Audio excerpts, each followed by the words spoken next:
मैं आपको SSC GD constable 2025 के लिए 20 दिन का चैलेंज देता हूं। अगर आपने 20 दिन का चैलेंज पूरा कर लिया तो आपको एसएससी जीडी में एक सीट लेने से कोई नहीं रोक सकता। कभी आपने एक चीज सोची है कि एक ऐसा कैंडिडेट जो एक साल तैयारी करता है और सीधा सिलेक्शन ले जाता है, और कुछ कैंडिडेट ऐसे हैं जो पिछले 4-4 साल से एग्जामिनेशन दे रहे हैं लेकिन उनका एसएससी जीडी कांस्टेबल का एग्जामिनेशन नहीं निकल रहा है। तो आपको आज इस वीडियो में पता चल जाएगा कि एक्चुअल में ऐसा होता क्यों है कि एक बार में कैंडिडेट एग्जाम क्रैक कर लेता है और एक कैंडिडेट वहां पे 4 साल में भी एग्जामिनेशन को क्रैक नहीं कर पा रहा है। तो अगर आप 2025 का एग्जामिनेशन देने वाले हैं तो इस वीडियो को ध्यान से देख लेना, क्योंकि अगर आपने अगले 20 दिन इस चीज को फॉलो कर लिया तो निश्चित तौर पे आपको सीट मिल सकती है। तो वीडियो को लास्ट तक ध्यान से जरूर देखें। वीडियो पसंद आए वीडियो को लाइक शेयर करके चैनल को सब्सक्राइब कर लें और बेल आइकन पर प्रेस कर लें ताकि फ्यूचर में आने वाली हर एक अपडेट का नोटिफिकेशन आपको सबसे पहले मिलता रहे। तो आज मैं इस वीडियो में जो आपको तरीका बताऊंगा वो हर कोई कैंडिडेट जो भी सक्सेसफुल है वो सभी कैंडिडेट इस चीज का यूज करते हैं। अगर आप भी यूज करेंगे तो आपको भी उसका बहुत ज्यादा फायदा देखने के लिए मिलेगा। और जब 20 दिन के बाद आपका ये जो चैलेंज होगा कंप्लीट हो जाएगा तो आप देखेंगे कि आपका जो स्कोर होगा वो बहुत ही ज्यादा इंक्रीज हो चुका होगा और आपको लगेगा कि वास्तव में अब मेरा सिलेक्शन हो सकता है। तो अब चीजें मैं आप सभी को बता देता हूं कि आखिर ये होता कैसे है। आप ऐसे समझिए, आप देखिए कि एक बच्चा ऐसा है जो 4 साल से लगातार पढ़ाई कर रहा है और एक बच्चा ऐसा है 1 साल पढ़ता है लेकिन वो एक ही साल में अपना सिलेक्शन ले लेता है।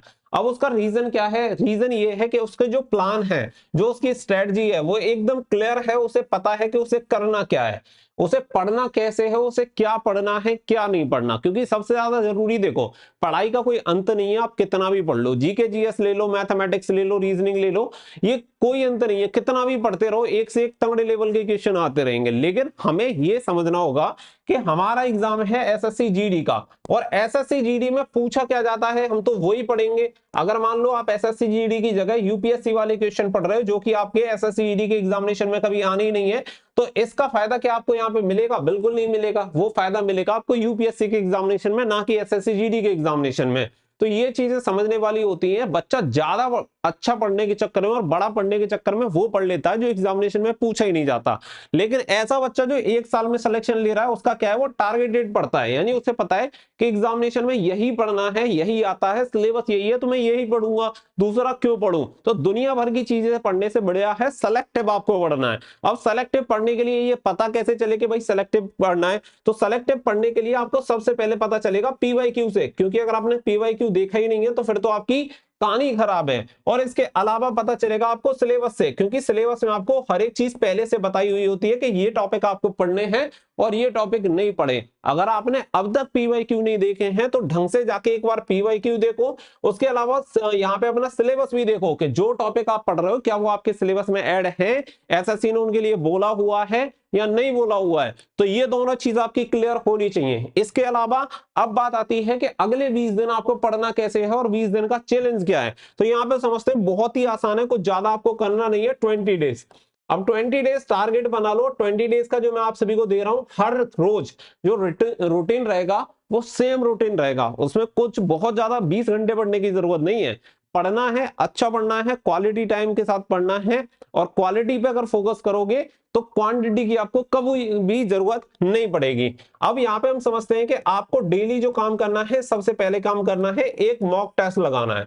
अब मॉक टेस्ट क्यों मैं आप सभी को बोल रहा हूं, क्योंकि देखो इंसान जब हारता है ना तो वो अपनी कमियों की वजह से हारता है। अगर उसे अपनी कमियां पता चल जाएं और उसकी स्ट्रेंथ भी उसे पता हो तो दुनिया में फिर उसे हराने वाला कोई नहीं है। यही कहानी अप्लाई होती है एग्जामिनेशन पे। जो चीज हमारी स्ट्रांग होती है, जो चीज हमारी स्ट्रांग है हम उसे और स्ट्रांग करते जाते हैं, और जो चीज हमारी वीक है उस पर हमारा ध्यान ही नहीं है, इसलिए वो भी लगातार वीक होती जाती है। और इसी की वजह से होता क्या है कि वीक सेक्शन हमेशा आपको हराने का काम करता है, और इसी की वजह से बच्चे का सिलेक्शन नहीं हो पाता। अब यहाँ पे डेली मॉक टेस्ट अगर आप लगाते हैं तो आप समझिए कि 80 क्वेश्चन आपके एग्जामिनेशन में आते हैं और 60 मिनट का टाइम आपका जाएगा। तो 60 मिनट में जो आप 80 क्वेश्चन के आंसर दे रहे हैं, सबसे पहली चीज आपको एक बात दिमाग में याद रखनी है कि 80 क्वेश्चन में से एक का भी क्वेश्चन आपको गूगल से या कहीं से देख के नकल मार के आंसर नहीं देना है। क्योंकि अगर आपने एक का भी आंसर नकल मार के दे दिया तो फिर आप ये समझो कि आपकी कहानी खत्म, क्योंकि आप अपने आप के लिए ही गड्ढा खोद रहे हो। फिर सिंपल सी बात ही है। तो ये गलती नहीं करनी है, क्योंकि अपना रियल एनालिसिस करना है कि कितना आता है कितना नहीं आता है। ये चीज आपको विशेष ध्यान रखनी है। इसके अलावा जो दूसरी चीज है वो है तुक्का। तुक्का बिल्कुल नहीं मानना है किसी भी कंडीशन में, क्योंकि ये रियल एनालिसिस है। हम अपनी स्ट्रेंथ एंड वीकनेस को फाइंड आउट कर रहे हैं कि हमारी वीकनेस क्या है, जिससे हम अपनी वीकनेस पे काम करें और उसे अपनी स्ट्रेंथ में चेंज कर पाए। तो ये दो काम आपको नहीं करने हैं, नकल नहीं करनी है और तुक्का आपको नहीं मानना है। अब यहाँ पे आपका जाएगा 1 घंटा, ठीक है। 1 घंटा आपने दिया, 80 क्वेश्चन में से आप समझ के चलिए कि आपका बहुत ही बेकार स्कोर जा रहा है और 40 क्वेश्चन आपके सही हुए। 40 क्वेश्चन सही हुए, आपने आंसर दिया था 50 का। अब 50 का आंसर दिया तो आपके जो 10 क्वेश्चन हैं वो गलत हुए और आपके जो 30 क्वेश्चन थे वो आपने छोड़ दिए। अब 30 क्वेश्चन की तरफ तो बाद में चलेंगे, सबसे पहले जो हमें जाना है वो जाना है इन 10 क्वेश्चन की तरफ, क्योंकि कहीं ना कहीं ये 10 क्वेश्चन आपको आते थे फिर भी गलत हुए, और जो चीज हमें आती है और उसे भी हम एग्जाम में गलत करते हैं तो फिर तो फेल होना तय है, कोई नहीं रोक पाएगा। अगर हमें आती हुई चीज भी अगर हमसे गलत हो रही है तो फिर सही क्या होगा। तो सबसे मेन चीज है कि इन्हें फाइंड आउट करो कि ये जो आपके 10 क्वेश्चन गलत हुए हैं वो गलत हुए क्यों है। तो आपको यहाँ पे पता चलेगा कि लैक ऑफ प्रैक्टिस की वजह से, लैक ऑफ रिवीजन की वजह से, वो चीज आपको आती तो थी लेकिन कहीं ना कहीं उनमें कंफ्यूजन था और उस कंफ्यूजन की वजह से आपके 10 क्वेश्चन गलत हुए।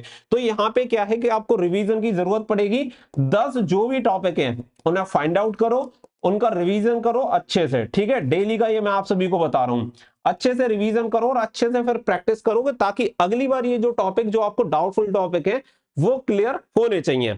जब आपके ये 50 क्वेश्चन तो यहाँ पे क्लियर हो गए, 50 के बाद अगले बचे 30।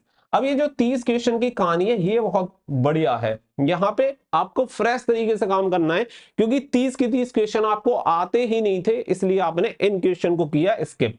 अब इन क्वेश्चन को जो आपने स्किप किया है इसके लिए सिंपल आप सभी को ये करना है कि 30 क्वेश्चन के टॉपिक ढूंढो और उन टॉपिक को करो कंप्लीट। अब ये टॉपिक होंगे कैसे कंप्लीट, पहले तो आपको YouTube पे बहुत सारी क्लासेस अच्छे अच्छे टीचर्स की देखने के लिए मिल जाएंगी फ्री में, कोई आपत्ति नहीं आने वाली, वहां से जाके देख सकते हैं।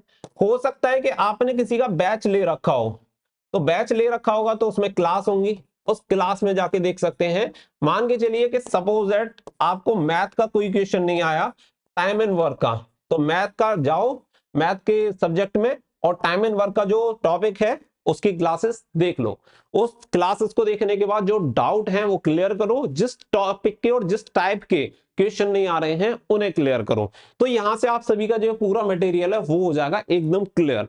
अगर आपको इसके बाद भी लगता है कि या तो आपको यूट्यूब पे अलग अलग इसकी क्लासेस नहीं मिल पा रही हैं, भाई जो टॉपिक चाहिए वो नहीं मिल पा रहा है इजिली, या फिर आपने कोई बैच भी नहीं ले रखा है, तो आपके पास एक और सरल साधन मैं आपको बता देता हूं।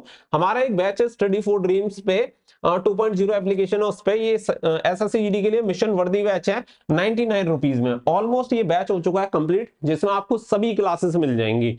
तो अगर आप चाहें तो केवल 99 रुपए में इस बैच में एनरोल होके डायरेक्टली, क्योंकि आपको ना तो ढूंढने की जरूरत पड़ेगी ना कुछ, क्योंकि टाइम सबसे इंपॉर्टेंट है और टाइम आपका काफी सेव हो जाएगा। मान के चलो जैसे मैंने बताया मैथ का टाइम एंड वर्क का है, मैथ के सब्जेक्ट में जाओ, टाइम एंड वर्क का जो चैप्टर है उसे जाके ओपन करो और पूरा टाइम एंड वर्क कर दो फिनिश। इस तरीके से अगर करोगे तो बहुत ही ज्यादा फायदा होगा। 99 रुपीज कोई बहुत बड़ा अमाउंट नहीं है, लेकिन अगर आपके 2 क्वेश्चन भी से सही हो गए तो आपके 99 रुपीज तो फटाक से वसूल हो जाएंगे।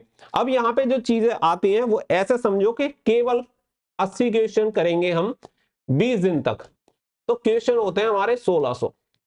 अब ये 1600 क्वेश्चन ही यहाँ पे कवर नहीं होंगे, इसके साथ जो भी हमारे ऑप्शन है उसके अकॉर्डिंग वो क्वेश्चन हमारे कंप्लीट होंगे। यानी कि हर एक क्वेश्चन के लिए मल्टीपल चॉइस क्वेश्चन है, 4 ऑप्शन है तो इंटू 4 ही ये होंगे और इस हिसाब से हमारे 6400 क्वेश्चन कवर होंगे। यानी कि जो प्रश्नावली बनेगी वो 6400 क्वेश्चन की आपकी बनेगी।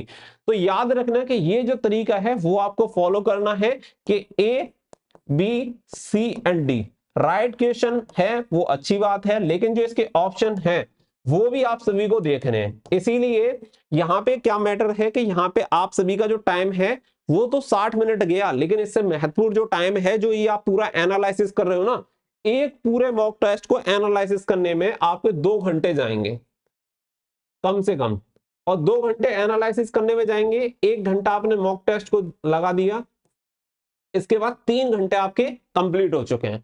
इसके बाद बात आती है कि जो सब्जेक्ट में आपके 30 क्वेश्चन बचे थे, अब 30 क्वेश्चन और 10 क्वेश्चन जो आपके गलत हुए थे उसमें टॉपिक वाइज देखो कौन से सब्जेक्ट के, कौन से टॉपिक के, किस टाइप के क्वेश्चन है, उन्हें कंप्लीट करो। 10 क्वेश्चन को करने में और इसके टॉपिक कंप्लीट करने में मुझे लगता है कम से कम 1 घंटा आप सभी का जाएगा, और 1 घंटा यहाँ पे जाता है, फिर 30 क्वेश्चन बचते हैं और इन 30 क्वेश्चन को कंप्लीट करने में आप सभी के लगभग 2 घंटे यहाँ पे जाएंगे ही जाएंगे कम से कम। तो इस तरीके से जो आपका टाइम जाएगा वो टोटल आपका 6 घंटे का टाइम जाएगा। इसके अलावा जो आपके पास टाइम बचता है आप उसे अपने सब्जेक्ट के अकॉर्डिंग लगा सकते हैं, ज्यादा जरूरत आपको पड़ेगी नहीं, क्योंकि यहाँ पे आपके सभी सब्जेक्ट पूरे हो रहे होंगे। क्योंकि भाई ऐसा तो है नहीं कि मैं पूरे 20 में से 20 कर दूं, एक भी क्वेश्चन मेरा गलत हुआ, एक का भी आंसर मैं नहीं दे पाया, उसी सब्जेक्ट के उसी टॉपिक को मैं उधेड़ दूंगा, मेरा काम खत्म। सेम इसी तरीके से अगर आप देखेंगे तो जैसे कि मैंने आप सभी को बताया कि आपकी जो प्रश्नावली होगी वो लगभग 6,500 क्वेश्चन की 20 दिन में बन चुकी होगी।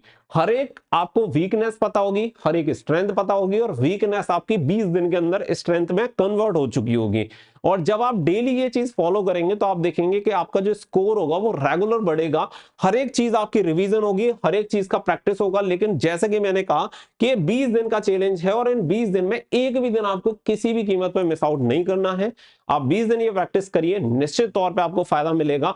और 20 दिन पूरे हो जाने के बाद आप मुझे खुद कमेंट करके यहाँ पे बताना कि आपका कितना स्कोर आ रहा है, आज कितना स्कोर आ रहा है कमेंट करना। और 20 दिन जब आपके कंप्लीट हो जाए तो मुझे कमेंट करके बताना कि कितना स्कोर आ रहा है।